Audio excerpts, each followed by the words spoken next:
Bonsoir, dans la série Vêtements bretons connus dans le monde entier, on aurait pu vous parler de la marinière, de la vareuse ou encore du ciré jaune, mais on a choisi de vous parler du manteau breton, le cabic, et de son grand frère, le caban. Et pour en parler, direction Paimpol, la cité des Islandais. Sur les quais de Paimpol, une institution aux couleurs très scandinaves, l'ancienne glacière des pêcheurs d'Islande. Un bâtiment qui cache en réalité une PME familiale presque centenaire, créée en 1922 par Armand Le Guen. Ce Paimpolais avait eu l'idée de confectionner des cirés et des vareuses pour les pêcheurs bretons qui partaient en Islande pêcher la morue. 4 générations plus tard, l'entreprise est toujours là et s'est spécialisée dans les vêtements en drap de laine, le caban et le cabic.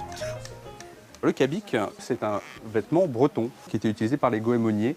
La particularité, donc, c'est une petite capuche, avec donc l'aspect cranté ici. Ici, historiquement, c'était pour le ruissellement de l'eau. Le bouton en buis et puis les poches également. Le caban, c'est un article en 3/4 qui est à double boutonnage.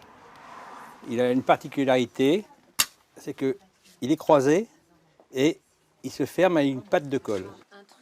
Un vêtement qu'utilisent tous les marins depuis 1850 et qui, comme le cabic, est confectionné en drap de laine, imperméable, résistant et infeutrable.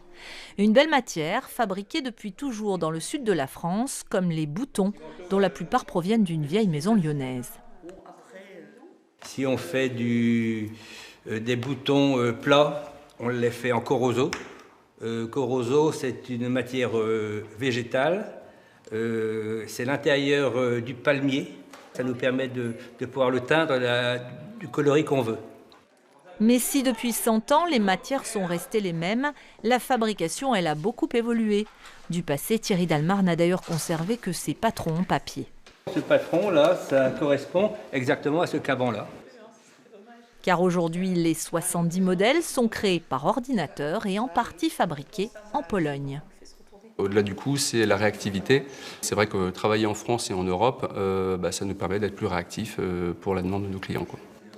Innover pour gagner de nouveaux marchés tout en gardant l'ADN de l'entreprise, c'est l'objectif de la famille Dalmar. Un écru, c'est valorisant toujours, c'est chic. Le caban bleu marine se décline désormais en écru, en orange ou en parre, mais à l'avenir, la laine utilisée pourrait provenir de moutons bretons, de quoi séduire encore des générations de marins et de citadins.